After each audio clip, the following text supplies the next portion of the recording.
тий. За тэгэхээр одоо бид нар бол үндсэндээ энэ хичээлд ашиглах програм хангамжийн талаар бол нэлээд ярьчлаа. Өнөөдөр энэ цагаас хойш бид нар бол жоохон онлайн сэдвүүдийг бол ярьж байна. Тэгэхээр энэ хичээл маань яг ямар хичээл вэ гэхээр энэ докторийн ойлгох зориулсан хичээл. За тэгэхээр энэ бол дунд түвшний экономикийн түвшинд орж байгаа хичээл байгаа.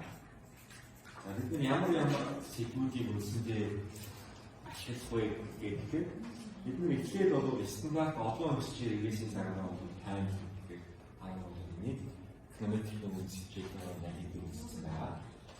За тэгээд бид нар тэр сэдвүүдийг үзэхээс гадна бол шинэ загваруудыг авчихсан. За энэ загваруудынхаа хувьд бол бид нар загварын тавил гэж юм байгаа. Specification гэсэн юм байна.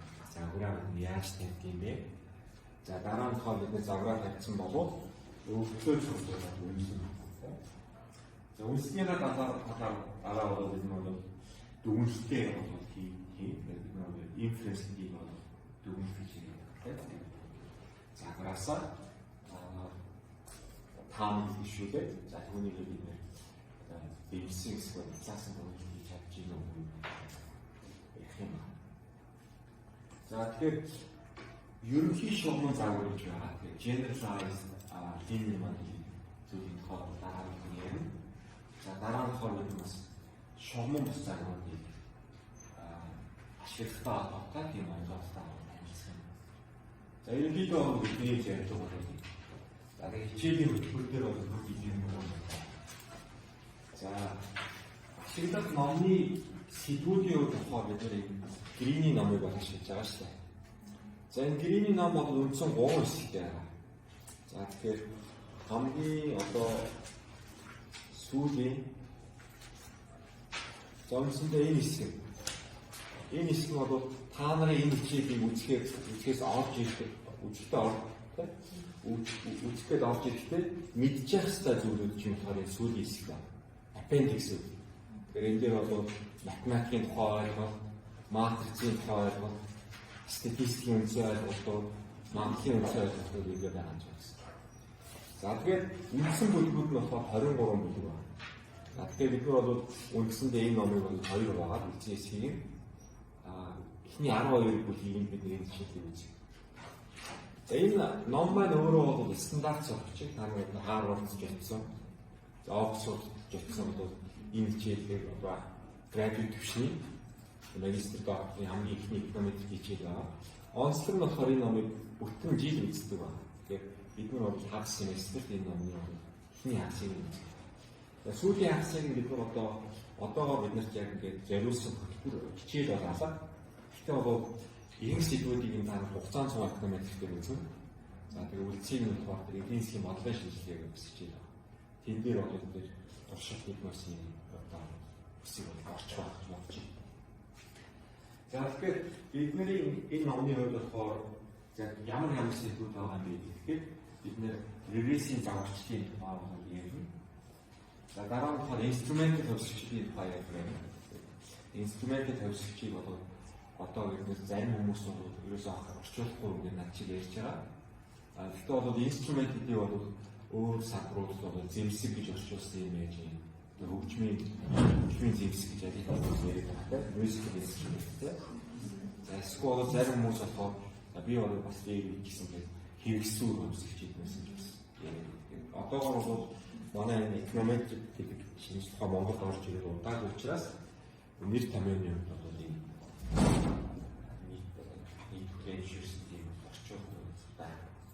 За гэхдээ бол одоо Солонгос, Япон хэлэнд бол энэ англи нэр томьёоны шууд тэр үгээр бол хэлээ. Орчуулахгүйгээр гадаад нэг шууд ажиглаад тэр үгээр бол юм асуулттай. Яг Монгол хүмүүс бол ер нь бол нэг монголоор нэг ийм утгатай юм аа гэдэг ойлгосон тохиолдолд илүү сайн ойлгодог шүү дээ. Бид нэр бол 10 жилийн ярьж байгаа оптимизац хүмүүсээр англи мэдгүй хүмүүс бол чинь аюу том үг юм санагдаад байдаг. Тэгэхээр энэ бол бид онгочлог биднээс гэдэг чинь бол ойрхон тамаагаа амсгах тусчтай юм байна гэсэн.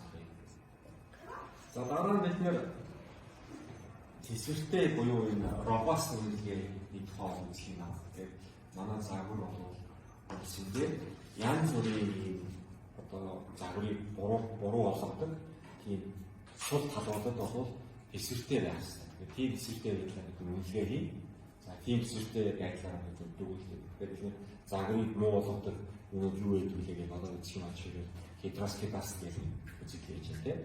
За автокалиас гэж байж байна. Бид нар тэр тохиолдолд тийм одоо муу зүйлүүд байжсэн ч гэсэн манай үнэлгээ бол зөв, дүгнэлт бол бас зөв байдаг юм аа гэж үзсэн. За бидний хичээлийн хамгийн одоо нэг чухал зүйл бол шалтгаалын дүгнэлт гэсэн байна. Тэгэхээр cause and inference гэж зүйл байна. Нэг нь нөгөөгийнхаа шалтгаан болж байгаа гэдэг бид нэр яаж шалтгаахгүй гэсэн бодол. Нэлээд байна. За дараа нь бид нар бол юм толгой гэсэн шиг хэсэг байх хэвээр шоугон бусдаа гэж хэсэг байна. За тэгээ энэ хичээлийг үзсний дараа за би одоо яг бүрснүүд хийж чадах байна. Тэгэхээр намыг үзсний дараа бол бид нар ямар хоёрт ямар ур чадвар байх хэвээр гэдгээр үндсэндээ орчин үеийн эмпирик судалгааны ажлуудыг уншаад ойлгох чадвартай байх хэрэгтэй. Энэ бол ерөнхийдөө ийм техник ашиглаж байгаа юм байна. За тэгээд бол ийм үр дүн төрж байгаа гэдэг нь та нэгдүгээр тийм ур чадварыг эзэмших. Тийм бол та нарт ерөнхийдөө зайлшгүй болж байгаа гэсэн. За дараа нь болохоор бид тэр ажлуудыг дуурайлж хийж чаддаг байх ёстой. Бид нар орчин үеийн экономик хариуд ажиллаа. За ер нь бол зөвхөн эдийн засаг биш. Ер нь ерөнхий нийгмийн панel тэгэхээр энэ бол эдийн засгийн судалгааны ажлыг уншаад ойлгочно гэдэг бол бусад нийгмийн панелс стартын ажлууд эмпирикс социологи улс төрчид юм те тэр стартын ажлуудыг бол уншаад бол арай амархан. Тэгэхээр одоо эдийн засгийн шинжилгээ ухааны гэдэг бол нийгэм байгалийн ухааны шинжилгээ ухааны дунд гэж яриад байгаа шүү дээ. Тэгэхээр бид нар бол хамгийн их одоо байгалийн ухаанаас энэ техник ашигладаг юм онцлогтой салбар. Тэгэхээр бид бол энэ нэг байгалийн ухааны техникүүд эдийн засаг дамжиж боссон юм байна. За тэгэхээр бид нар энэ хичээлийг ойлгохын тулд та нарын энэ тодорхой суурьтай байх хэрэгтэй. Тэгэхээр энэ суурь байхгүй бол та нарын нэг яаралтай болоод өгөх хэрэгтэй. За тэгэхээр бид нар бол хамгийн ихний шаардлага бол экономикийн үндэслэл хичээлийг бол мэддэг байх хэрэгтэй. Үтсэн байх хэрэгтэй. Тэгэхээр ингээд бид нар шугам хэрэгээс гэж юу вэ гэдэг талаар бол тодорхой хэмжээний ойлголт ойлголт байхгүй байх юм бол миний номыг экономикийн үндэслэл хичээлийн бүх материалаас онлайн байгаа. YouTube бичлэгтэйгээр та нарт үзье. За дараа нь математик статистик гэж байгаа. Миний бас экономикийн үндэслэл хичээлээр нэг хэсэг нь бол энэ сэдв зориулагддаг. За мөн энэ Грини номны бүхэл бүтэн хоёр бүлэг байгаа. Математик статистик бүлгээ байгаа сэдвээс. За магадгүй одоо экономикийн үндэслэл за үйлдвэрчээр яваад ирсэн. Introductory economics үндэслэл, дунд экономик үзсэн хүмүүсүүд явж болохоор шинэ зүйл нь бол хамгийн шинэ зүйл нь матриц айлбар байна. Тэгэхээр бид нар бол экономикс цагийг бол матриц шиг одоо ерөнхийдөө бол тавих, үнэлэх, дүгнэлт хийж байгаа.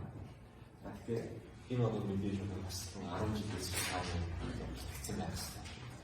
Тэгэхээр матрицаа санахгүй байх юм бол мөн ажлын грийн хэсэг грийн бүлэг байгаа матриц айлбарын тухай энэ ном энэ хичээлийг үргэлж шаардлагатай. Энэ учиргүй тийм хүнд матриц айлбар үзэхгүй. Зөвхөн одоо зөвхөн экономикийг ойлгох зэрэгсэн.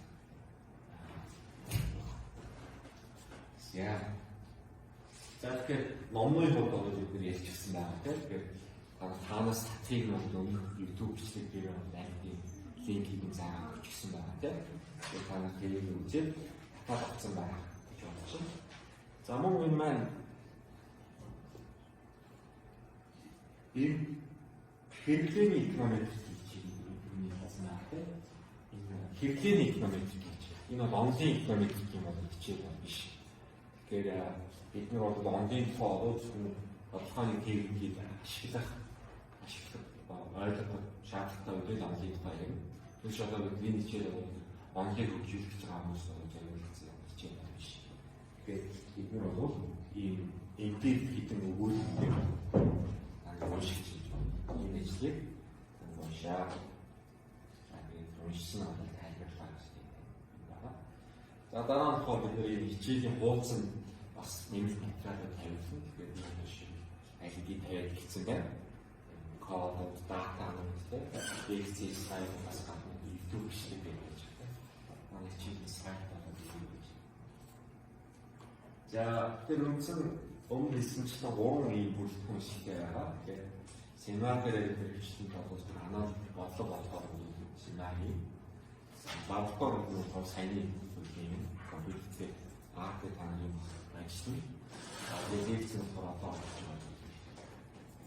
За, лекцийн шалгалт гэж байна. 11 сарын 8-нд бол бид нэг лекцийн шалгалт гэж байна. Энэ нь болохоор телефон. Тэгээд таны гэртээ хийж байна.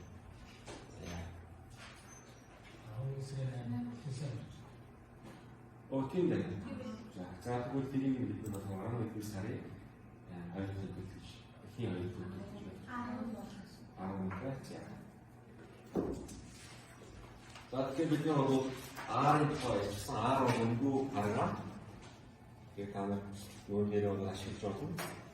Windows-ийн машин дээрч, Mac-ийн машин дээрч, Linux-ийн машин дээрч суудаг. Өнгөө параграф байгаа. За мөн одоо бид нар Matrix Econometric үзэж байгаа юм чинь энэ Matrix лаборатори MATLAB гэсэн параграф байдаг. За мөн одоо econometric-чдийн одоо ялангуяа настай econometric-чдийн ашигладаг параграф бол Gauss гэсэн параграф байна. Үндсэндээ бол MATLAB-тай том төстэй ийм байна. За дараа нь нэг болохоор бодлого таслах гэдэг зүйл.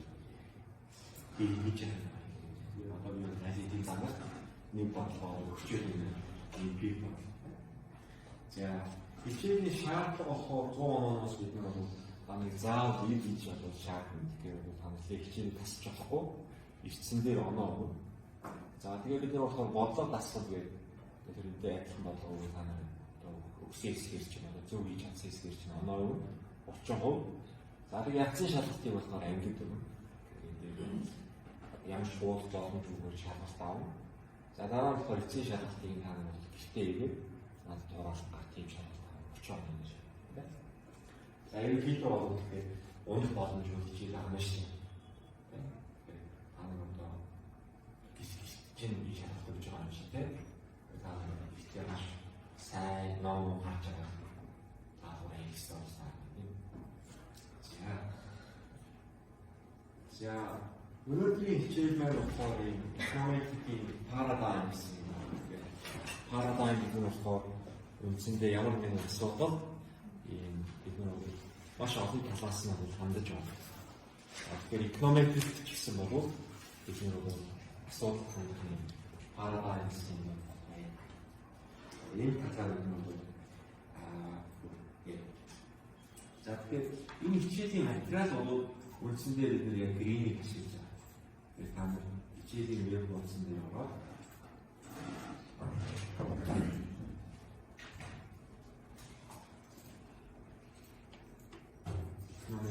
гэж аваад энэ хичээлд бид параграф шийдвэр за грeenийг материал гэж байна. Тэгэхээр бидний одоо энэ лекцийн слайдууд бүгдээрээ грeenийг хасна. Тэгэхээр одоо та нар грeenийг авах бол яг хийсэн бол юм багш. За энэ хичээлээ яг энэ чигээр үзсэн дээр өөрөөс хийж авсан шүү дээ. Энэ хичээлээр бид наадтай юу яг чинь уусаа манай информацийн даваасаа дөрөв хичээл авахгүй мэдээ утсан байгаа. Ойлгох авахгүй. Тэгэхээр юу хичээл авах чинь. Тэгэхээр та нарын сэдв болгоных нь энэ номны хэд хэдгээр хуудсыг унших. За тэгээд нэмэлт ямар зүйлсүүдийг унших вэ гэсэн юм даалгавар. Тэгээд та нар надад хэлүүлэхгүйгээр яг энэ тавьчихгүй байгаа тийм. Та нар сэдв болгон харгацсан. Нэмэлт материалуудыг нь ороод үзчих гэсэн. Одоо шийдвэрээ хамгийн сүүлийн одоо эмпирик ажлын гэдэг юм бол англи PhD 2017 онд хийсэн юм шиг тийм. Тэгээд энэ бол PhD бакалаврын түвшин экономикийг заах нь ерөнхийдөө бидний туршлага гэсэн юм. Айгу олон жил экономик заасан туршлага юм гэсэн байна. Энэ ажлыг таан уншиж байна. За тэгэхээр бид нар одоо энэ хичээлийн талыг үзэн гэж хэлсэн шүү дээ. Энэ жил авах хичээлийнхэн хичээлийн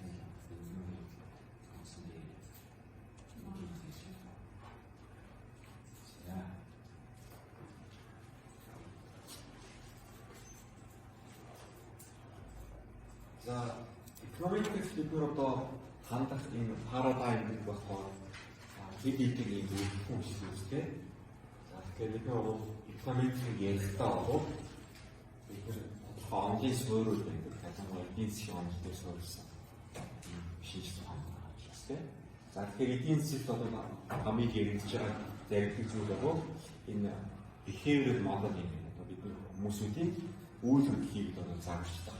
Та тэгэхээр зам үйлдвэрийг зааварчдаг. Хүмүүс шийдвэрээ яаж гаргах юм бэ? Аж ахуйн нэгжийг яаж шийдвэрээ гаргах юм бэ гэдэг бол бид зааварчдаг. Онлайн суурьуул эдийн засгийн холбоотой. За тэгэхээр энэ дээр бид нар ярьдаг зүйл болохоор оновчлол гэсэн зүйлээр ярьдаг. Тэгэхээр хувь хүмүүс бол ханамжаа маасан зорилгоор аж ахуйн нэгжүүд бол ашгаа маасан зорилгоор оновчлын элемент болж байна. За тэгэхээр бид нар экономикт бол хөдөлмөрийн нийлүүлэлт ямар нэгэн зах зээлийг нийлүүлэлт эрэлтийн тэгшлэл бол маш чухал байдаг. За жишээлбэл одоо бид хөдөлмөрийн зах зээлийг аваад үзэх юм бол хөдөлмөрийн зах зээлийг эдийн засгаас юу нөлөөлөх вэ гэхээр за хүмүүс бол яг хүмүүс ханамжаа маасан гэж байдлаар одоо шийдвэр гаргана. За хүмүүсийн ханамж юунаас мардаг вэ гэхээр энэ бол үндсэндээ за хэрэглээ амралтаас юунаас ханамж авдаг. За тэгэхээр бид нар болохоор хөдөлмөрөө яаж хөдөлмөрийн нийлүүлэлтийг хаанаас гарч ирж байна вэ гэхээр энэ хүмүүсүүдийн нөгөө амралчаа үйлчлэх цагаа хөдөлмөрт нийлүүлж байна гэсэн үг байна. Бид нар эрэлт мэдээллийн шалгуурыг авах юм бол хөдөлмөрийн зах зээлийн нийлүүлэлт бол манай энэ хүмүүсүүдийн үйл хөдлөлөөс ханамжаа маасан үйл хөдлөлөөс гарч ирж байна. За хөдөлмөрийн эрэлт хаанаас гарч ирдэг юм бэ гэдэг нь бол ажил олгогчдоос гарч ирж байгаа тийм. Тэгэхээр ажил олгогч болохоор хөдөлмөрийн эрэлтийн фокус юунаас хамаарх юм бэ гэхээр хүмүүсийн боловсрол байгаа тийм. За тэгээд нас туршлага бусад хүчин зүйлсүүд байгаа тийм. Тэгэхээр бид нар бол энэ эрэлт нийлүүлэлтийн талыг нь ажил хийх юм бол экономик заавартай тусах гэж байна. За дараа нь болохоор энэ манай экономикийг бол үндсэндээ хоёр хэсэг байгаа. Микро экономик. За ерөнхийдөө микро дата гэдэг бол экономик шинжилгээ хийгээд байгаа. Ихэвчлэн одоо үргэлжлэн бол макро экономик гэдэг макро эдийн засгийн үргэлжлэл гэдэг загвараас зөвөр гэсэн онцлогтой. За ерөнхийдөө бол энэ юу гэдэг бол экономикийн үндэслэл хичээлтэй бол за мөн хичээлтэй микро экономик хичээл макро цаг хэлхий юм. За тэгэхээр экономикч мөн бол математикийн элементүүд бол маш чухал байгаа. Тэгэхээр ялангуяа энэ хичээлийн бүрэн математикийн суурь авах маш хэцүү. За дараа нь болохоор статистикийн суурь. За тэгэхээр манай экономик гэдэг бол энэ гурван зүйлийн бол хавцтай байгаа зүйл байна. Тэгэхээр эдийн засгийн онцлог байж математик, статистик байна. Тэгэхээр энэ бол аль нь ч бол дангаараа экономик гэж бол болохгүй. Тэгэхээр заавал энэ гурван орчим шиг юм бол экономик зүйл болж байгаа тийм. За тэгэхээр энэ хичээлийн хүрээнд бол загвар босох гэдэг зүйлийг бол экономик загвараа гэж хэлдэг. Тэгэхээр одоо та өөр тохиолдолд макро хичээлээр бас загвар босох модель билдинг гэдэг юм байна. Тэгэхээр бидний хувьд бол энэ хичээлийн загвар босох гэдэг нь экономик загвар. За тэгэхээр энэ загвар бол ийм математикийн элементүүдтэй. За бидний зорилго бол ийм fundamental truth одоо ийм цаад жинхэнэ үнэн гэж зүйл байна гэсэн итгэл үнэмшилтэй. За тэр үннийг бол бид нэр экономик загвараараа бол тайлах хэмжээ болох та. За гэхдээ бол үнэн гэдэг зүйлийг маань хэлсэн гоё. Тэгээ үнээр үнэн гэж юу юм те тийм байна гэсэн яасан. За тэгэхээр үндсэндээ бидний юу болов зорилго болов хувьсагч хоорондын харилцан үйлчлийг ойлгох байна. Хувьсагч хоорондын харилцан үйлчлэл гэдэг бол маш олон төрлийн байх. Тэгэхээр эдгээр бол хамгийн эхнийг нь болохоор бид нэр co-variance гэж бас байж байна. Тэгэхээр хувьсагч хоорондоо co гэдэг нь хамтдаа байх хамтдаа болж байгаа.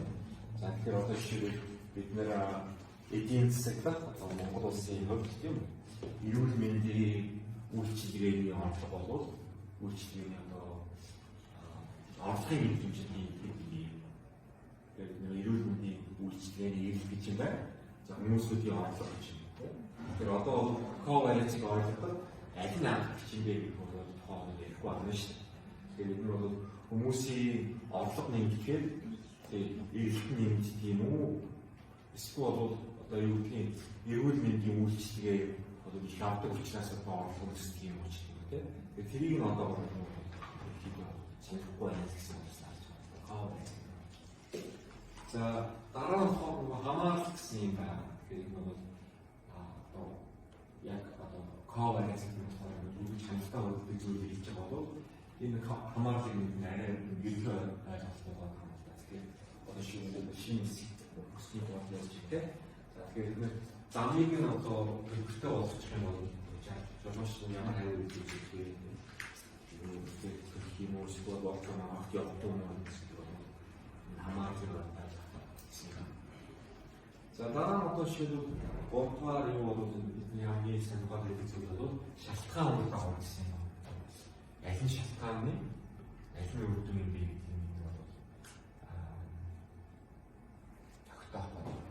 За жишээлбэл би одоо сайн мэдгүй энийг одоо яг энэ хооронд заагдах бас жоо хөвгтэй. Зарим нь болохоор аюул завсгийн юм байна.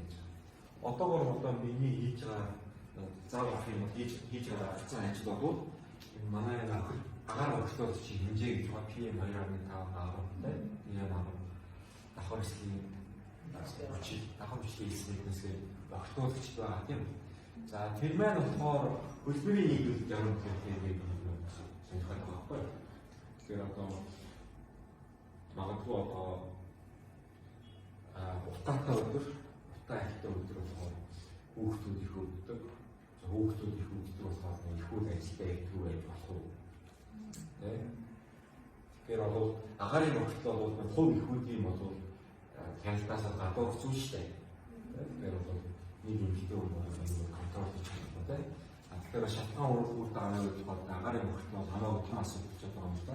Эмэгтэй хүний хариу хийж байгаа гэсэн. Тэгэхээр энэ өгдлөөр одоо цогцолгоо хийж байгаа. За дараа нь болохоор prediction гэсэн юм бол байгаа тийм. Тэгэхээр энэ тодорхой нэг үр дүн сахиж байгаа бол тэр үр дүнгийн тагаар ирээдүйн төсөөллийг гаргаж авах гэсэн экономик сарнаас тийм.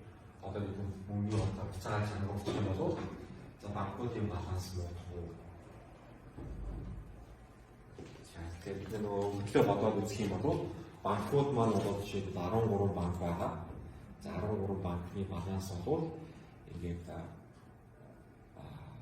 банк бүрээрээ А, Б банк байж байна. За энэ дээр болохоор муудах гэдэг чинь болохоор энэ хугацааны цуг үрнэг явж байгаа гэсэн үг шүү дээ. Тэгээд нэг юм басны дараа муудна гэсэн үг. Тэгээд энэ бол үндсэндээ хугацааны цуг гэдэг юм байж таа. За тэгээд бидний нөгөө шалтгаан маань болохоор ганц усч болж таах маш тийм бодлогын хөв бүх банкуд хамаатай гэж зүйлтэй. За энэ дээр болохоор өгдлөө бас анаа бодож байгаа. Энэ дээр ч гэсэн муу байна. PM 2.5 гэх юм бол хүмүүс Улаанбаатар хотыг хвчлэн боддог шүү дээ. Яг хамт өмчтэй холон хуантай. Тэгэхээр энэ бол яг нэг PM 2.5 бүх эмэгтэй хүн хамаатай юм. Одоо бодлогын хөвтэй адилхан. Эсвэл бол одоо тэр эмэгтэй хүний амьддаг орчныг нь PM 2.5 хамаатай. Тэгэхээр чинь одоо эмэгтэй хүний тоог авах гэх юм бол их хүмүүсийн тоог авах юм хэдэн 100 мянга байгаа шүү дээ. Тэ. Ихтэй бол бид нэр тэр эмэгтэй хүн болгоны дээр PM2.5 байгаа юм мэдчих чадахгүй шүү дээ гэж байна тэ. Тэгэхээр бид нар бол тодорхой нэгээс олон станцуудын тоо манай Улаанбаатарт бол 15 станц байна шүү дээ гэж байна. Тэгэхээр эднийг ашиглах станц яаж өглөө зөвлөлт тавьтаа өглөө нь ямар юутай байх вэ гэдэг нь ахар бодож авчихсан.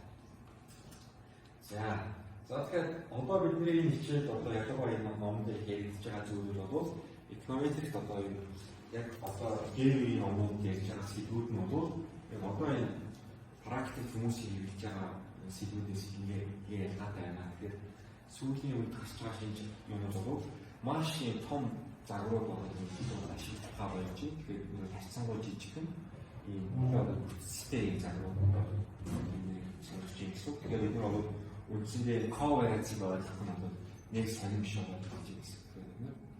Өөр нэг бүтцтэй нэг нөгөөгөөс яг хамаарсан загваруудыг илүү сонирхох болж юм гэсэн.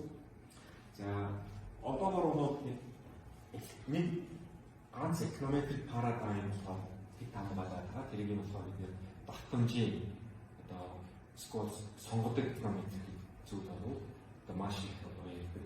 Тэгээ манай мөчд ч гэсэн юу ярьдаггүй аа. Тэгэхээр бид нэг ганцхан нэг сонгодог юу frequent эконометрик бол маш их. За тэгэхээр веб дээр нэг сонгох их хязгаарч байна. Тэгэхээр basic эконометрик гэдэг юу вэ? Бид нэр бол үзэхгүй байгаа байхгүй. За тэгээд тэр бол нэг өөр парадайм. За өөр нэг зүйл болохоор бид нар их ийм параметрик загвар ярьдаг. Тэгэхээр одоо альфа, бета гэх төрөө ингэсээр байдаг. Энэ бол параметрик загвар.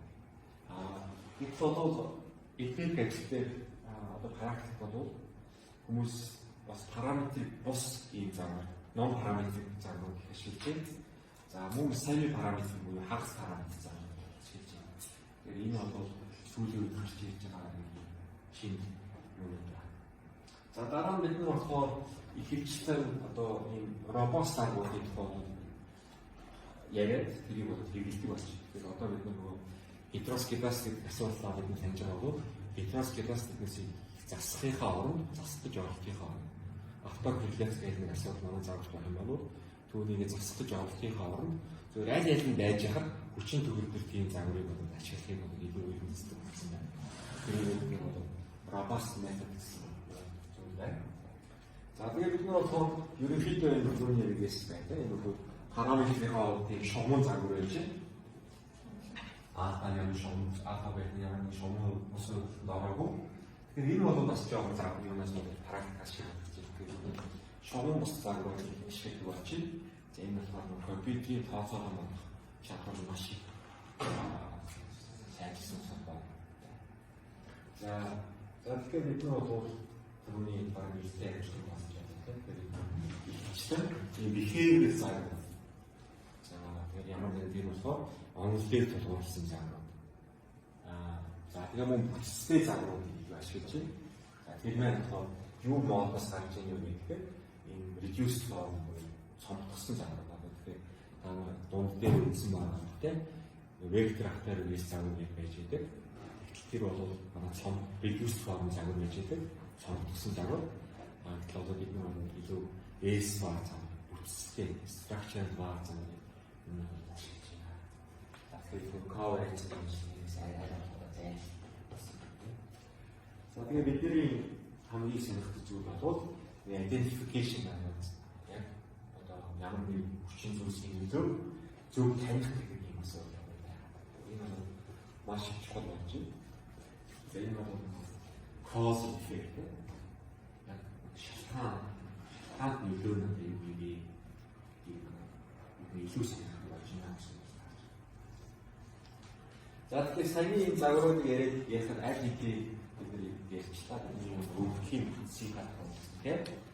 Тэгэхээр эдгээр өвдлөө бол яаж сонгох юм бэ гэхээр энэ ажилтны механизмын тухай бол юм. За өвдлөө яаж сонгох юм бэ гэхээр бид нар бол ерөнхийдөө бол эдийн засгийн нийгмийн ухаан энэ пассив туршилтын бус цогцолтууд хвчлэн хийдэг. Юртийн арга. Тэгэхээр бид нар бол байгалийн ухаантай адилхан туршилт хийх боломж байхгүй. Туршилтын орчин үүсэх боломж маш бага. За мэдээж бол ийм санамсаргүйгээр оноогоо ийм туршилт хийж тийм өгөх байх болох юм. Тэгэхээр тэр бол өсөндөө мөрөөдөл бид нар бол тийм өгөгдлөө баг байдаг. За заримдаа бид нар тийм актив оролцоотой туршилтын өгөгдлүүдийг гаргаж байна. Тэгэхээр та бүхэн одоо манай тийм уран багш хийсэн тийм хэсэг соёлмоор баярмаг хийсэн юу болоод гурван төрлийн юм байна. Туршилтын өгөгдлөө цэцэрлэг одоо харагдсан эсрэг хамтхан ихийн хөлбөр нийлүүлэх хүүхдийн юм ямар зүйл юм бэ гэх бол бид нар үсэндээ туршилтын замаар өгөгдлөө зөвлөж хийх гэж харж байна. Тэр нь бол суглааг Монгол улсын засгийн газраас явуулчихсан. Тэр үсэндээ бол туршилтыг хийх гэсэн болж таарч байна. Тэгэхээр заримдаа бол ийм хазаараа өгөгдлөө олцоод ажилладаг. Замун бол байгалийн nature experiment байна. За ялангуяа сүүлийн үед одоо жишээ тэгээд ковид гараад байгалийн хүчин шүү дээ. Тэгээд магадгүй лабораторид гарсан юм уу. Тэгээд ер нь бол байгалийн талаар хүчин гарч ирж байгаа байхгүй. Тэгэхээр зарим хүмүүс одоо энэ дээр маш их баярлалаа. Яг тийм байгалийн туршилт хийж байна. За одоо жишээ нь бид нөгөө ковид гарч байгаа онцлогтой болж байна. Тэгэхээр яг одоо нөгөө агаарын нөгөө онлын утга нь одоо яг зэрэг байхдаа хийдийн нөгөө хэмжих боломжтой байна. Онгоц нисэхгүй байхад агаарын нөхөд хийх гэдэг нэг болов бусад тохиолдолд мэд хэрэгсэл боломжгүй шүү дээ. Бүх онгоцыг нисэхгүй байх дээр боломж байгаа зөвхөн ковид үеэр чи. Эсвэл террорист хаалгын дараач гэх юм тийм. Тэгээд арчил бид тохиолдолд судлаач нар гинт ингээд өө чинь юу вэ? Ямар төрлийн өгөгдөл сурвалж авах юм бэ? За өгөгдлийн төрлүүдээр бид нар бас байна. Тэгэхээр энэ дээр бол зэрэгцүүлсэн өгөгдөл гэж cross section гэдэг нь хугацаанд тодорхой үед сонирхолтой байгаа. За дараа нь цэвэр хугацаанд сонирхол хийж байгаа. Инфляцийн өгөгдлийг бид 1990-оос 2020 онд сонирхож байна. За зэрэгцүүлсэн өгөгдөл нь бол одоо жишээ яг та нарын хармаар одоо хэдэн төгрөг байгаа юм бэ гэж бид асууж байна гэсэн үг тийм. Тэгээд та нарын сичинд асууж байна тийм. Өндрийг асууж байна, бүсийг асууж байна. Энэ байдлаар зөвлөж байна миний зэрэгцүүлсэн өгөгдөл. За дараа нь хөлбөмбөг өгөгдөл байгаа. За энэ бол хэрэгцээ өгөгдөл YouTube гэж нэгдэг. За шийдвэр хэрэгцээ очны судалгааны өгөгдөл. Манай яг цэвэр баланс замын судалгаа хөлбөмбөг өгөгдөл нь бол юу вэ гэхээр тодорхой зэрэгцүүлсэн өгөгдлийг бид хугацаагаар нь зурдуулчих юм бол энэ хөлбөмбөг өгөгдөл болж таа. Тэгэхээр энэ шатрын хөдөлгөөнөөр адилхан юм байна. Босоо юм дээр нь болохоор бид ямар хөвсчлүүдийг мэдээлэл цуглуулмаар байгаа биш чинь. За тэгээд энэ мөрөөд дээр нь болохоор бид нэр хугацаагаар тавьж байгаа. Үүсэж байгаа өгөгдөл нь болохоор бид хөлбөмбөг. За тэгэхээр улсын макро өгөгдөл бол жишээ нь байж байгаа. Баган дээр одоо жишээ нь инфляц, өөр зээл, эм хоёр хүчин юм уу чинь тийм үргээр хугацаа гарч чинь байна. Хөлбөмбөг. За сүүлийн үед бол яригддаг болсон нэг юм шинэ төрлийн өгөгдөл ялангуяа манай өгөгдлийн олонцтой холбоотойгоор энэ маш их хэмжээний одоо том салбар хийж байгаа зүйл нь санхүүгийн өгөгдөл байгаа. Тэгэхээр энэ маань болохоор санхүүгийн зах зээлүүдээс мэдээж хүрч ирнэ. Зах зээлийн үн хэмж авсан өгсөн хэмжээ үйлчлэгийн өгөгдлүүд маш их болсон. За тэгэхээр үндсэн ийм экономикийн танд хоёр хараал юм байна. За тэгэхээр бид нар бол эхлээд бол хэмжилтийн.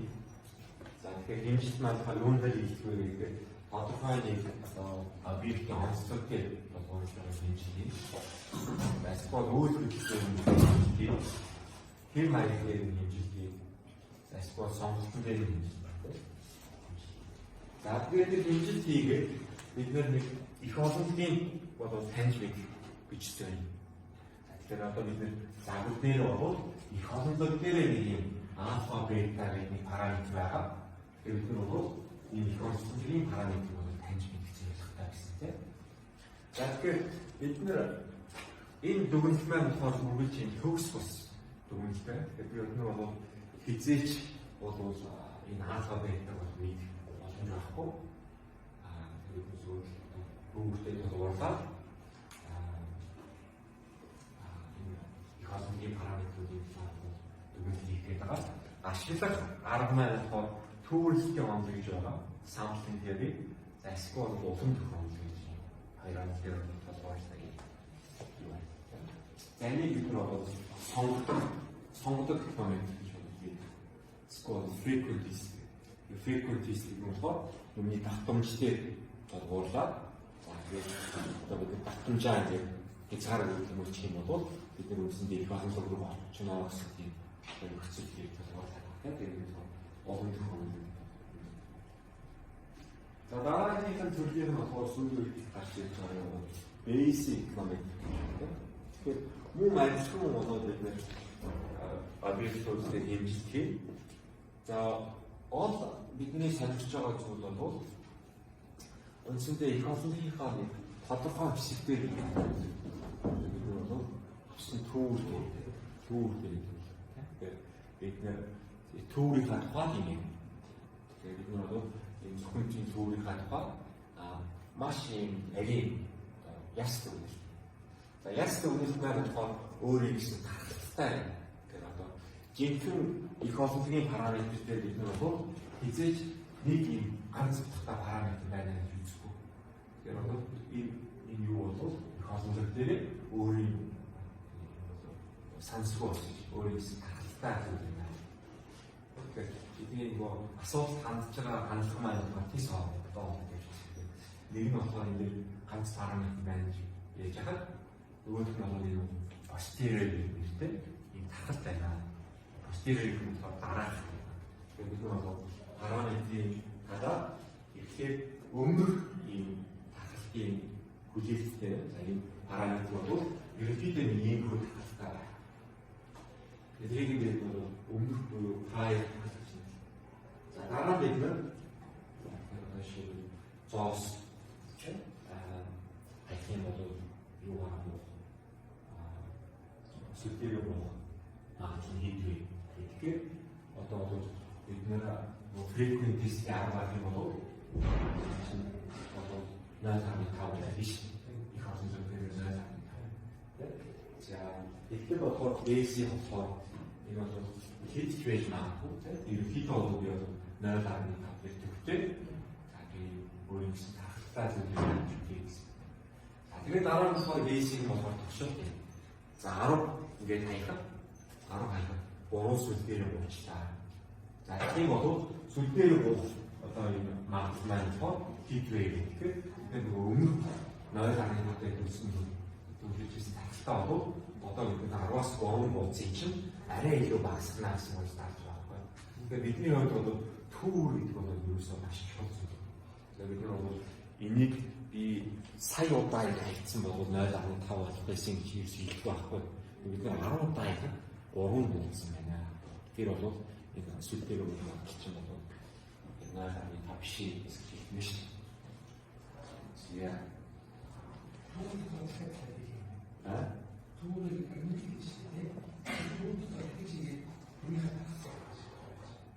Одоо бид нар бол төвөрөлттэй бол нэг л удаа. Төвөрөлт хийхээс өмнө чи өөрийн гэсэн итгэл үнэмшилтэй байна. Тэгээд одоо бол бид нар зөвхөн дата дээр тодорхойлж төвөлт хийхгүй өөрийн итгэл үнэмшил за тэгээд өгдөл хоёр дээр тодорхойлаад бид өгдөл хийх гэсэн үг байна. Тэгээд батлууд яаж вэ? Батлууд нэг төвөрөлтөс нэг л байна. Тэгээд одоо 10 удаа хийх гэж ярьж байна. 10 удаа.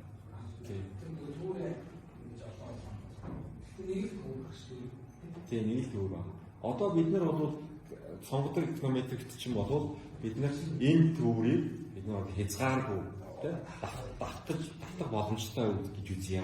Тийм 270 үзэгдэлтэй энэ төврийг бид нар маш олон удаа давтах боломжтой гэж үзье гэж тавьдаг байгаа шүү дээ. Basic нь бол ихгүй байна.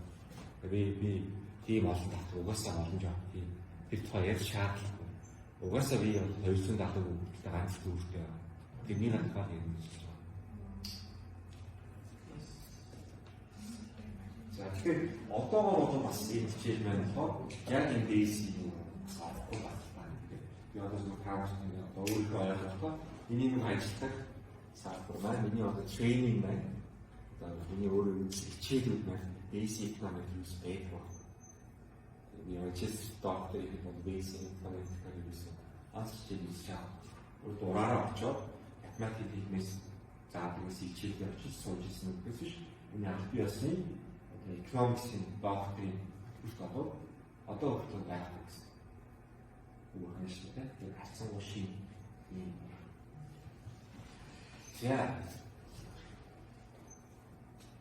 За тэгэхээр одоо жишээлбэл бидний жишээ гэдэг эмпирик ажиллагаа. За энэ Корнел Роберт гэдэг хүмүүсийн хөтөлбөрийн зах зээлийн судалгааны ажиллагаа. Тэгэхээр бидний нөгөө экономикийн үндэс дундтай гэдэг тийм маш их танил үг байна. Тэгэхээр боловсролын өргөжлөлтэй холбоотой. За тэгэхээр 595 байгаа нь 7 жил болон тагсан юм байна. Зарим нь багтаагүй сонсон байгаа. За энэ судалгааны ажил болохоор энэ шиг ажлын туршлага байгаа. Ажилласан 7 хоног байгаа. За офисын ажил occupation гэдэг нь болохоор нэг хэрэг офисын ажил юм болов. За мөн энэ гэсэн байгаа нэг ажилтны саналд ажиллах болов гэсэн онцлогч байгаа. За энэ хүн хэвээ урд зүгт амьдардаг болов. Америкт бол бүсчилж ярьдаг. Тэр урд зүгт амьдардаг болов нэг онцлогч байгаа. Хотод амьдардаг болов нэг онцлогч байгаа. За тэгээд гэрэлсэн болов нэг онцлогч байгаа. За female гэсэн онцлогч байна. Урд зүгт юм саад энэ өмнөд юм гэж байна. Тийм. Өмнөд гэсэн. Өмнөд нь шүү дээ. Тийм. Яг саад өмнөд урд хоёр чинь адилхан юм. Үстэй нөгөө юм тэгээд онцлог юм байна. Нэшил гэж байна. Өмнөд чинь одоо иргэд дайны үеийн өмнөд хаад юм. Тийм. Одоо нөгөө болчгийн үеийг гаргаж ярьж байгаа шүү. Тийм. За тэгээд энэ юуны нэг гэж үүсэж байгаа. Энэ одоо цалинган тогтооход тооны үйлдвэрчний эрүүл олцдог болгох нэг гэсэн. За тэгээд бидний хамгийн сонирхож байгаа өсөлт юм бодсон байна. Боловсролын жил. За тэгээд логарифм авсан цалин гэсэн. За логарифм авсан цалин гэдэг нь хамаарал өсөж. Энэ өсөж болоо устгаас хамаардаг гэдэг зүйл байна. За тэгээд энэ бол за панел хөдөлгөөн болж таарч үрээ шигтэй үнэлгээ. За тэгээд хэвчлэр өсөж юм хичээл харьцуулах гэсэн юм байна. За тэгээд journal applied economics гэсэн. За journal of applied economics гэдэг одоо манай энэ хэрэглээний economics юм бол одоо энэ салбарынхаа top school. Бид нэг сэтгүүлүүдийн тухай ярьж байгаа шүү дээ. Сэтгүүлүүд бол ерөнхий топ сэтгүүлүүд гэж байгаа. Эдийн засгийн шалтгаан бас дотор салбартай. Тэгээ бас салбарын топ сэтгүүлүүд гэж байна. Энэ хэрэглээний экономик гэдэг бол маш сайн сэтгүүл. За тэгээд бид нар энэ мөнгөлийг харьяа гэх юм бол энэ дөрвөн функцон сайхан байж байгаа. Доош хаваа 100% байна гэдэг үгсэн. За боловсролын жил байна тоо. Тэгээд хэлсэн байна те. Тэгээд 9 жилийн боловсролтой хүмүүс байна. Дараа нь 12 хүртэл юм. За. Тэгэхээр одоо бид нэг ийм бодит үйлчлэгийг одоо экономикийн цагаараа сонсох гэдэг. Бид нэг экономикийн цагаар босгохдоо одоо нөхцөл тавь. За дараа нь бид нэг загварынхаа параметруудын талаар бол юм ярина. За тэгэхээр параметрийг бид нар болохоор параметр бос non параметр шинжилгээ гэж байж болж семи параметр гэж байж. За бидний хамгийн таньдаг бол параметр шинжилгээ гэж байж. За тэгээд бид нар одоо параметруудын талаар бол дүгнэлтээ. За тэгээд энэ дүгнэлт маань болохоор хэр одоо хурц шаардтай статистик ач холбогдолтой байх вэ гэдэг талаар бас ярих хэрэгтэй. Километр загвар хэмжээ. За 사실은 이제 манай саяны өргөлөө 6 гэсэн байна. За тэгэхээр энэ хэлбэл нийтлэлээр болохоор боловсролын education жилүүд. Тэгэхээр энэ дандаа жилээр хэмжсэн байгаа учраас дандаа өсөлттэй тийм 4 жил 5 6 хэмжсэн тийм. Тэгэхээр 4 жилийн боловсролтой хэдэн хүн бэ? Тэгэхээр 4.5 жилийн боловсролтой манай төвлөрөх байх нь дандаа жилийн хэмжсэн. За тэгэхээр бидний энэ болохоор цалингууд нь бол байж байгаа. Одоо бидний авсан цалин. За тэгэхээр бид нэг цалингийн энэ юу болохоор датайцсан бол маш өндөр байдаг учраас бид одоо их номчтой тийм. Тэгэхээр бид нэг экономик үндэстээр боловсруулалтыг ямар тохиолдолд өсчихсэн одоо их ном яг тийм. Гүлээр авах шиг нэг дүүш үг байх юм. Өгөн их хэлсэн бол хэрэгжил номчтой. За тэгэхээр ерөнхий манай өгөгдөл маань бол юм байна. За тэгэхээр бид нар бол заавчлах гэдэг тийм. Заавчлах. За тэгээд энэ чинь хүчлэгтэй 520 95 оны 7 жил татсан байна шүү дээ. тийм 7 жил татсан байна тийм. Тэгээд нөгөө хүмүүсийн боловсрол өөрчлөлт байна. 7 жилээ. Үгүй байна. Бид нар бол яг ажлын байр дээр гараад тэгээд яг тэр сургаал өгмөстэй.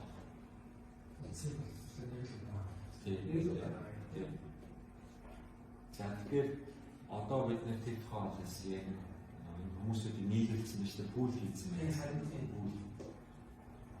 За тэгэхээр хамгийн бидний сайн мэддэг зүйл бол юу вэ гэхээр одоо цэнхэр өнгөштэй тийм хамгийн бага контракт яа. За эсвэл бол максимум likelihood хамгийн хүмүүний өгөх байгаа. Бид нэр одоо шодоод гэж байна. Тэр нь бол цэнхэр 6-аас онц байна. Тэр ревизийн шодоо. За дараа нь болохоор энэ болохоор параметр ревиз. Параметр ревиз. Алфавит байна. За хагас параметр ревиз гэдэг семи параметрыг загварх юм бол least absolute deviation LA гэсэн ревиз. Энэ бол квадрат үлдэгдлүүдийн нийлбэрийг минимумчлахад алфавитыг сонгохгүй абсолют хазаалтуудыг албаныхаа абсолют хазаалтуудыг хамгийн бага байдлаар алфавитаас сонгож байна гэсэн үг байна. Бид нар фильтр болоод экономикийн үндэслэлийг ярьдгүй шүү дээ. Абсолютгаас уламжлах гэдэг хэцүү юм хэлбэр яг байна. За авчиж бол аваад үнэлэх юм бол энэ улаанаа зөвшөөрөл юунаас байна гэсэн.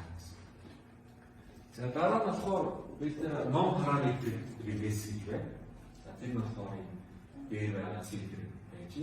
Тэгэхээр энэ бол kernel release байна. Тэгэхээр ерөнхийдөө бол ийм эрг энэ байгаа шиг эрг хамгааллыг харуулж байна тийм. Боловсрол өсөхийн гэрээ манай энэ шууд бол өсөж шүү дээ салбар өсөж. За kernel release гэсэн хүн ажиллах. Үндсэн дууц үгүй. Тэгэхээр бол шулуун биш. Шулуун биш гэдэг. Өөртөө ажиллах таахаа. Яшиг юм уу чимч. За тэгэхээр буруу одоо шинжилгээний хараа. За дараа бид нь болохоор би яасан гэж явж хурдан байна. Зүгээр эсвэл тэгэхээр энэ слайдыг таах байж байгаа шүү дээ. Тэгэхээр ер нь бол би зөвлөгөө бол та нар энэ юугаа слайдаа хэвдэн тавьчихсан дээ шүү дээ хичээлдээ. Тэгээд дараа нь болохоор энэ ингээд зүгээр юм нэмж бичмээр байх юм бол тэмдэглэж явж байна.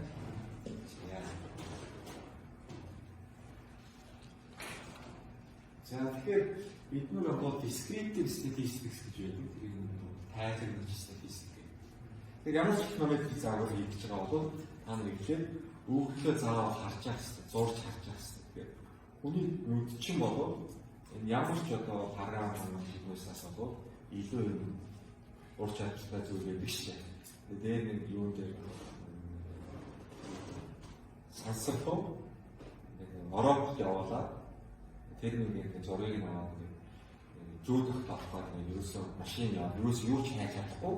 Харин болов дээрээс нь авсан зургийг хүний нүдээр ингээд хараад за ерөнхийдөө бол ийм хүү зүүд авах хэрэгтэй. Машин эдэлж чадах юм шиг байж байгаа. Тэр ямар ч экономик зарим дээр бол юм зург хийж байгаа. За зург хийхдээ бол бид нар бол бокс плат зүйл байгаа. Хистограм гэж байгаа. Kernel density system гэдэг гэсэн юм байна. Kernel-ийг бол дахиад ярьж байна. За тэгэхээр тайлбарлаж статистикууд болоо шүү дээ. Саяны үйлдэлээр харах юм бол за энэ обсчууд байж 4 8 11 обсчууд байна. За 11 обсчуудын хоо юу вэ? Онцлог байж стандарт хазаарт байж минимум байж максимум байж. За тэгээд хэдэн үзэгдэл авах вэ? Дөрвөн мессеж авахтай. Дутуу үзэгдэл бол байх байна. За тэгээд бидний болохоор жишээлбэл чинь панел дата юм чинь. Тэгэхээр эхний жилийн хувьд EL 101 байгаа тохиолдолд бидний жишээлбэл энэ 595 үзэгдэл авах бай. Цахим болоод бүх онолтууд бүгдээрээ хашиж байгаа юм байна. За тэгээд энэ дээр бол ерөнхийдөө уцаагаар дунджууд маань өөрчлөлт юм хийж стандарт зайлтай. Панел үйлдлийн хөлбөр үйлдлийн онцлог тийм. Баган дээр нь өсчөө гэж байгаа. Мөрөн дээр нь хамт байж байгаа шүү дээ. За тэгэхээр бидний бол энэ зураг тайлбарч статистик авах юм бол юм байна. За дараагийн нь болохоор график байна. Эхний график нь бокс плот. Хайлтсан график. За жишээлбэл ийм графикуудыг амархан зураг байна. 1978 оны цайлын дөрвөл матсан цайлтай. За ерөнхийдөө бол тархалт нь ямар байгаа юм бэ гэдгийг харах боломжтой байна гэсэн. За тэгээд энэ маань аатай шиг ерөнхийдсэн байна. Камон гэж зурсан байна. За дараа нь бид болохоор хистограф гэдэг юм байна. Тэгээд манай цайлан байж Вендерийг бол Instagram-аар хийсэн. Тэгээд бүх жилүүлсэн байна. Тэгээд пүүлсэн байж тааш тийм пүүл. За тэгэхээр бид нар энэ юу болов пүүл хийчихээ бид хүмүүсийн мэдээллийг нийлүүлчихээ. Энэ чинь хүмүүс хоорондын хүмүүс тодорхой нэг хүний өөрийн цаг хугацаа гаргах юм уу? Эсвэл бус хүмүүстэй харьцуулахад хөлсөлтийг нэг алга болно гэсэн үг гэж тааж. Бүгднийг нэг хайцсан гэж хэлдэг. Гэхдээ яг энэ Instagram маань маш хэрэгтэй. Ерөнхий хандлагыг нь бол хэдий шиг юм. Ерөнхийдөө бол дондож ихэнх хүмүүсээр ямар цалин авах юм бэ гэдэг.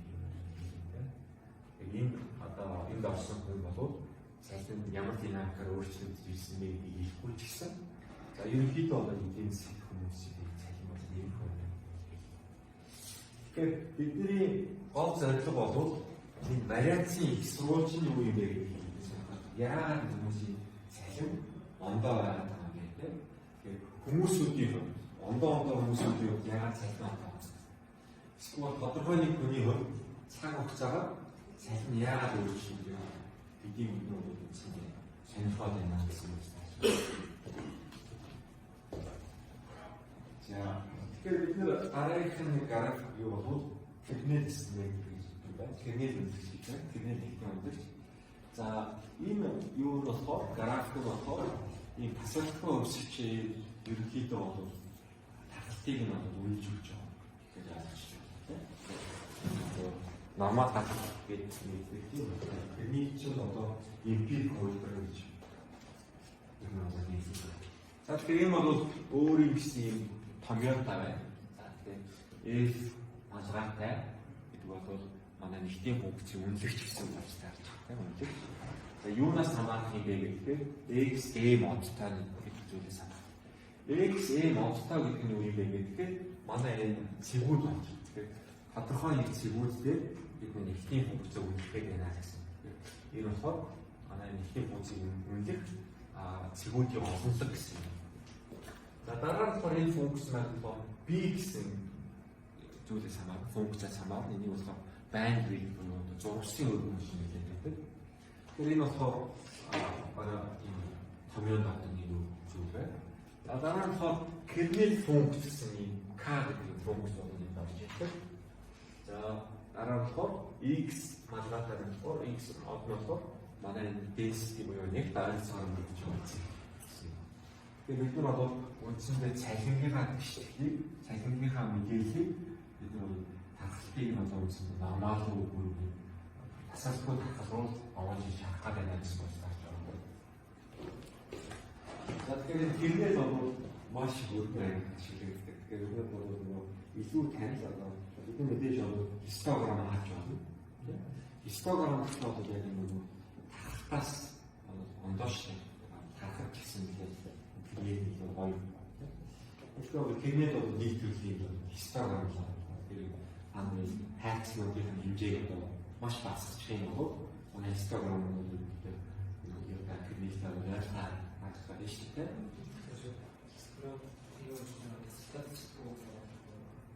Тэгж ойлгож байна. Тэгэхээр бас энэ бол яг үүсэж байгаа функцны талаас андаа. Тэгэхээр бид нөгөө хистограм гэж зүгээр амархан бие үүсэж байгаа. Хайцлууд үүсэж байгаа. Тэгээд тоолж байгаа шүү дээ. А кирнет дээр бол энэ авьяасны функц андаа үүсэж. Тэгэхээр би бол энэ банд гэдэг бий бол судлаач өөрөө маш олон сонголтуудаас нэг сонгоно.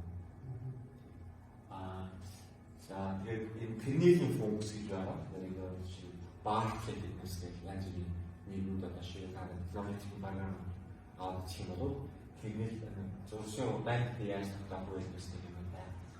За кирнет гэдэг нь болохоор одоо шийдэл нормал PD маркетинг функц гэж болж байна. Логистик маркетинг функц гэж болж байна. Маш олон сонголтууд гэдэг юм байна. Хилээд татаж байгаа юм. Оксидро тайцсан. За, ер нь ийм гэж байна.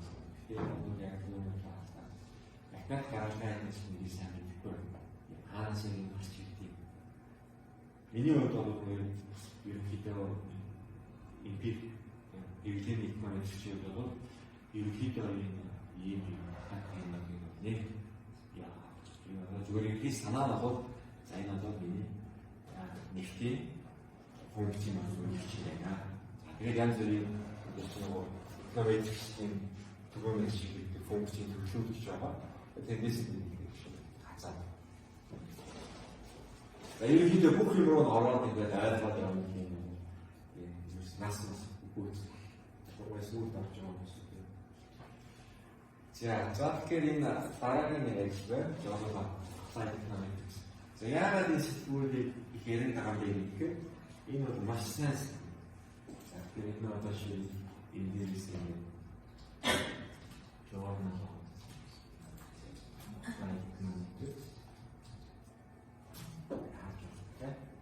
тэгэхээр бид нөгөө Монгол эдийн засгийн мэдээллийг харах юм бол энэ дээр бас тэгээд Монгол банкны хоёр эдийн засаг гэж.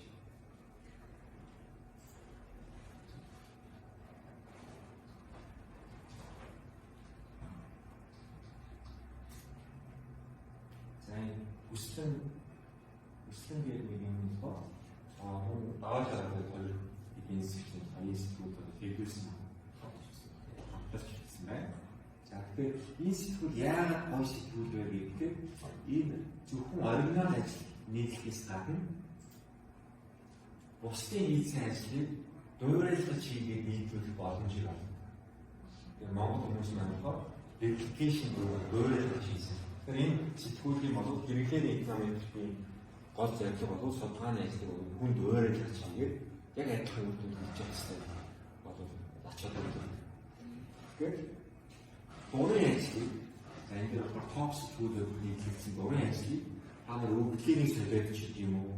Эсвэл жоохон ингээд өргөдгөө энэ сэтгүүл бол юу гэж байна. Тэгэхээр энэ сэтгүүл маань болохоор өөрийнхөө хэвлэгдсэн одоо энэ дээр шиг хэдэн оноос хойш хэвлэгдсэн байна. 35 он хэвлэгдсэн юм уу. Багадаа 70 он гэсэн үг тийм. Бид нэг юм аа гэдэг.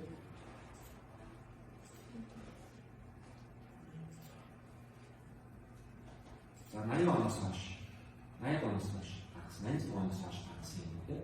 Тэгэхээр энэ сэтгүүл дээр хийгдсэн өгүүлбэрүүд оюун код дата болохоор бүгдийг олны нээлттэй байж. Тэгэхээр таны одоо шиг хийж болно. Маш хийж болох зүйл бол за энэ дугааруудаар нь яваа. Тэгээ үндсэндээ та таалагдж байгаа сэдвүүд байна гэж хэлж байгаа сэдв байна. Тийм. Тэгээ эдээс нь аваад гарч байгаа. За тэгээд тэр судалгааны ажлын кодыг нэрлэнэ гэсэн үг байна шүү дээ. Код фактор.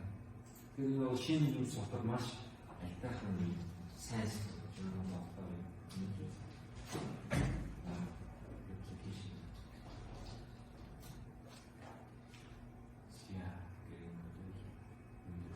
Queen's University.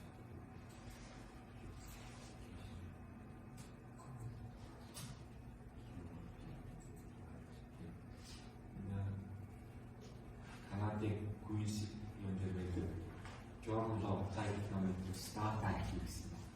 Тэгэхээр бидний гоо дугаар хийгдсэн асуудлыг код дата гэж авсан. Тэгээд үндсэндээ сонирхолтой үр дүн гаргах юм бол эсвэл нэг хүн болж бодлаа яагаад датагаа массаж хийдэг өөрийнхөө гоё үр дүн гаргах юм бол жоох юм өөрчлөлтсөн байх юм бол тэрийг нийлүүлчих юм бол шот хийх. За эсвэл бол та юу болох юм бол өөхийг нэг шалгал тэрийг бас хийх.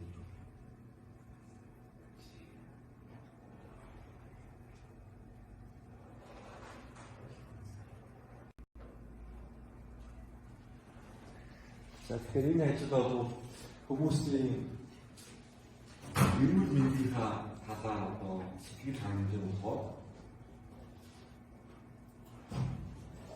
юунаас хамаардаг бэ гэсэн юм судалгааны ажил байна.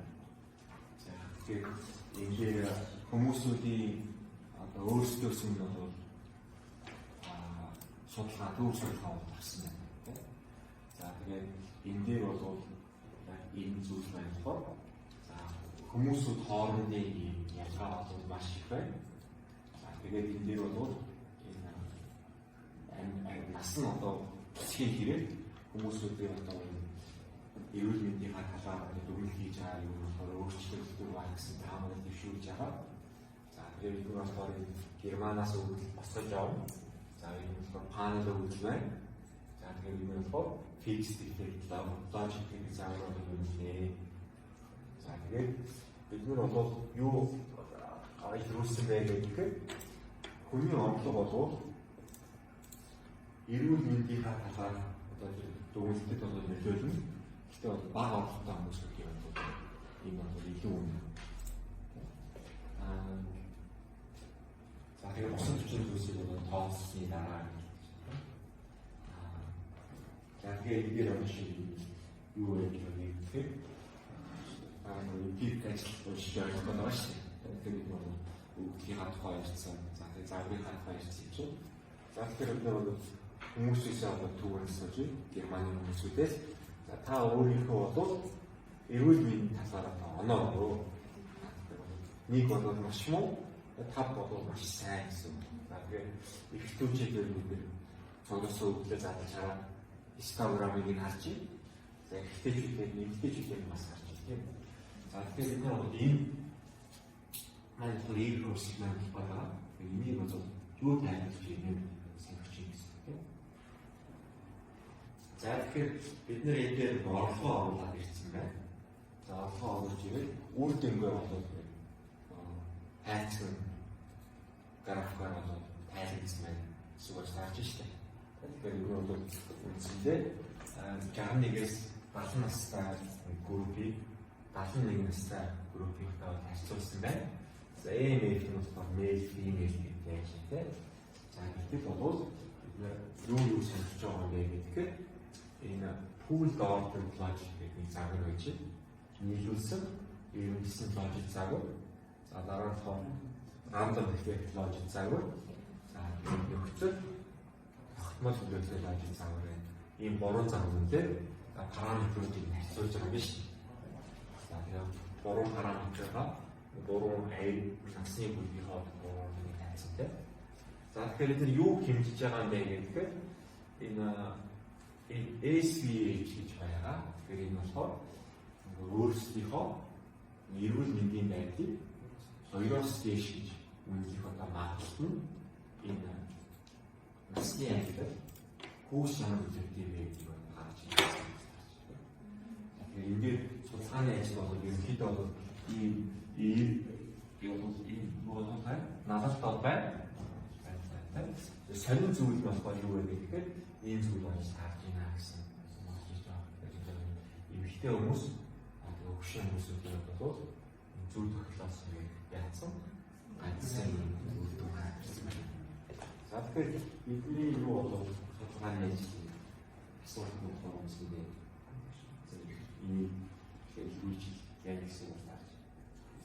За дараагийн энэ судалгааны ажил бидний бас ярьсан 3 дахь нөгөө граф үүсгэхийн арыг ашиглаж тэрийг нь кернел граф болгож зурж байна. За тэгэхээр та судалгааны ажил нөгөө бүтээн татаад үүсгэж байна тийм. Тэр яаж татгийг нь ярьсан гэж байна. Та юугаа бол дөрөв дэврээ татгийг юм бол тийм. За та энийг уулж авдаг. Энийг how does heterogeneity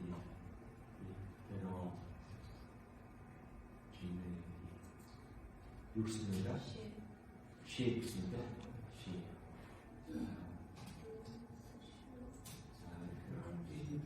Social from gradient гэдэг. Тэгэхээр бид энэ рүү аваад тийм. Тэгэхээр манай дөөс чинь захиалгагүй юм чинь биднээс бол ингээд мөн хэрэгтэй аа. Тэгэхээр өөр ч манай хэлээд захиалдаг юм чинь. Тэгээд хитний үг чинь G тэр мөстер одоо ямар ч юу захиалтай болж шууд гараад ирж штеп.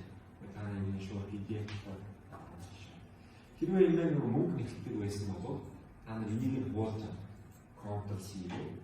За тэгээд сай хав. ийм сайт болоо. За тэгээ энэ дээр нь болохоор нөгөө доор байгаа юм байна.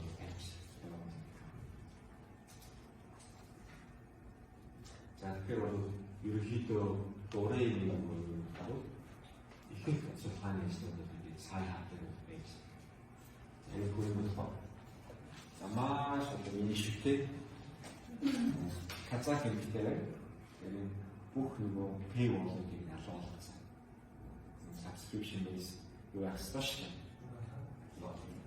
Бид одоо мэдлэг болоо бүх нийтдээ өнгөө ахсан, нээлттэй ахсан гэсэн юм. Авсаг юм хийж байгаа юм. Хакер. За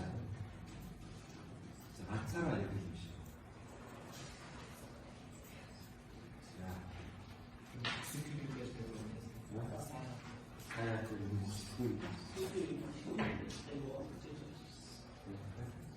ерөнхийдөө бол энэ хакт болсон сайтууд дээрээс нэг хүн хатаад авчих юм бол тэрийг нь замд нь авчдаг юм гэж бодсон. Тэгэхээр одоо шинэ ажил гэсэн маш олон хүн уншиж байгаа ажлаа шууд ороод ирэх гэсэн үг шүү дээ. Огт байшгүй хүн уншиж байгаа даунлоод хийх байгаа шинэ ажил байх гэсэн үг. Ганц шинэ даунлоод хийх гэдэг. Тэр багийн ажлыг уншаад яах юм бэ? Хүн уншихгүй байгаа.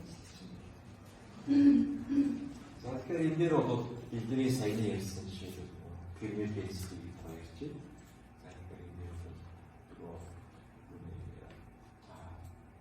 анаа ирүүлмэнд яадаг байна. Хоёр төр гэдэг оноотой хүмүүсүүд байна.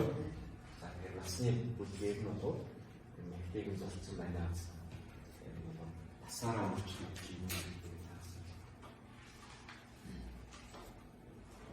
За тэгэхээр бидний үндсэндээ бол зорилго бол жишээ жишээлбэл бол ямар вэ? За 10 слайд байгаа. Нэг 15 минут. За тэгэхээр бид нар бол үндсэндээ дөрвөн ажлаас юм. Тэгэхээр бид бол загвар тавь. Тэгэхээр ямар нэгэн холбоо судалгаа ашиглаж байгаа загвар маань зөв байгаад өгүүлээ. Анхаарал зөв дараа нь үлдэн өгүүлэхийг дараа нь бол загвар ашиглаж хийгээ. За энэ дээр бид нар өгөх шугам хэрэгс гэж үйлчлсэн. Нийлүүлсэн бүхлийг пул бүх хүмүүсийн онлайн ашиглахаар хэрэгс болсон байна гэсэн. За тэгэхээр энэ олон улс чиглэлээс болох юм бол энэ байж яаж боддгийг ба за бүгдээр ач холбогдолтой гарч ирсэн биднээс хэлж байгаа зүйл бол энэ боловсролын өгч хэрэгтэй. Бидний нэг юм шийдэл үү? бусад хүчин зүйлс тогтмол байхад боловсролын жилийн нэг зүйлийг нэг жилээр өгөх юм бол тэгээд цайг 5.6% нэмэгдээ гэсэн зүйл гэж шүү дээ. За тэгэхээр бид нэг шуурын ус тавьж байгаа. За тэгэхээр бид нар одоо шийдвэр бид нар туршлагын ажлын туршлагын цалин үзүүлэлт төлөв юм бэ гэх юм бол ийм загвартай. Бид нар бол туршлага за туршлага чинь бол хэтэрхий олон жилийн туршлагатай очих юм бол хөгшин ажилч болно гэсэн үг тийм. Хөгшин ажилч болохоор бас ажиллаад өчтдөө бол ийм сайн эргэлттэй бараа бол биш тийм. Тэгэхээр бол бид нар шугамын бүс нөлөө оруулж чинь нэг гол бид бол интеграц хэрэгжүүлээд оролцдог шүү дээ. Тэгэхээр энэ дээр бол энэ юу бол боловсролын нэг юм бол туршлагын дээр нэг юм бол өөрөө төвшнгөөр болоод ирэх байна. За гэхдээ бол хамтран зэрэгжсэн эсрэг нь хасахтай. Тэр нь бол үндсэндээ өсөж байгаа өөртөө ийм фокус хийхтэй байна. За тэгэхээр нэг өөрийн хаяг юм бол тэгэхээр манай энэ дээр бол female гэх зүйл байгаа шүү дээ. Female дээ. Female бол энэ цалин бол баг гэсэн юм. Тэгэхээр бидний хавьд 2 зураг зурж болж байна. Тэгэхээр эмэгтэйчүүдийн бодлоо туршлага цалинд ямар зүйлүүд туруулаа. Эмэгтэйчүүдийн бодлоо юм. Туршлага цалинд ямар зүйлүүд за тэгэхээр энэ дээр бол өсөж байгаа буурт гэж байна. Дараа нь бид нар болохоор энэ тухайн нөлөөний тухай гэдэг. Одоо энэ дээр шийдвэр манай сайн юм дээр бол туршлага төвшнгөөр ийм нөлөөтэй. За контракт нь бол ийм нөлөөтэй. Тэгээд нөгөө эмэгтэйчүүдийн хүчтэй болохоор энэ байгаа гэсэн. Манай боловсролын хүчтэй юм байж байна. Тэгээд бид нар өнөөдөр туршлагын цалин үзүүлэх хэмжээний болохоор тухайн нөлөөний болохоор яг хэдэн жилийн туршлагатай юм бэ гэдгээс хамаарна гэсэн үг шүү дээ. Уламжлалт авах гэх юм бол контракт чинь уушаага муугаад ирнэ. Регрессийн гişтгээс бид нар туршлагаар нь уламжлалт авч байгаа. Тэгэхээр энэ бол форм болчихно. За тэгээд бид энийг бол мэдээж зурж болно. За тэгээд энэ дээр бол 1-ээс 30 нас хүртэл бол туршлага бол 90 нөлөөтэй. За тэгээд 31-ээс цааш жилийн туршлагатай байх юм бол цалин боловсрол сөрөг нөлөөтэй. За дараа нь сонирхдаг зүйл нь болохоор бидний харилцан үйлчлэлийг илэрхийлсэн интеракшн гэдэг нь гэсэн. Тэгэхээр эдгээр бол боловсролын цалин үзүүлэх нөлөө хүүсээр ялгаатай юм нэг шийдвэрсэн хэрэгтэй. За тэр тохиолдолд бид бол боловсролын жил хүүсээр яаж за энэ хооронд үржүүлээ заавал оруулах юм бол харилцан үйлчлэлийг илэрхийлсэн. За тэгэхээр бид нар энэ бол коэффициентууд авах юм бол бүгдээр бол ачаал бүртэлтэй болсон байна тийм. Тэр ачаал бүртэлтэй бүгдээр 3-тай. За тэгээд энэ бол юу гэсэн үг? Эмэгтэй нөхөр цалинтай байна уу? Эрэгтэй нөхөр цалинтай байна. Боловсролын нөгөөж юу?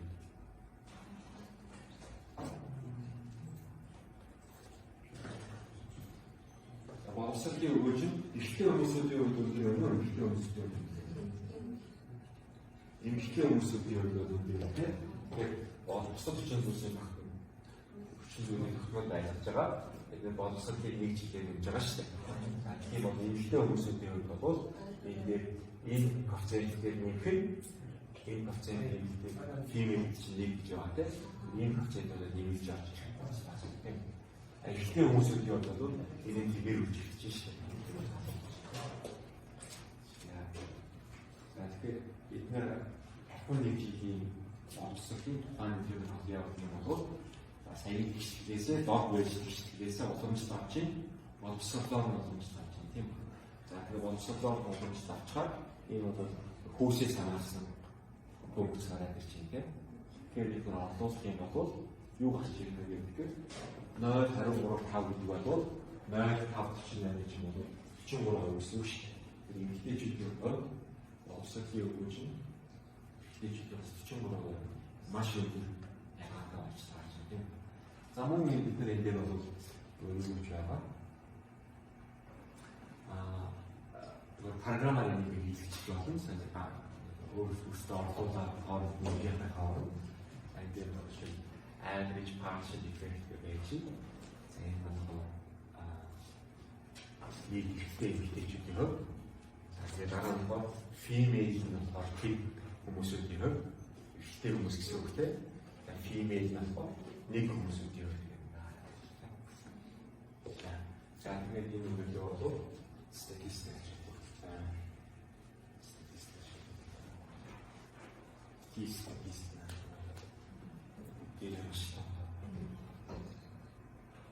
За тэгэхээр хүүсийн нөлөө өнөөгөө боловсролын жилээс хамаарч байгаа.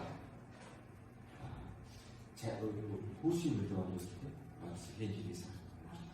За тэгэхээр энэ дээр сайлангаас female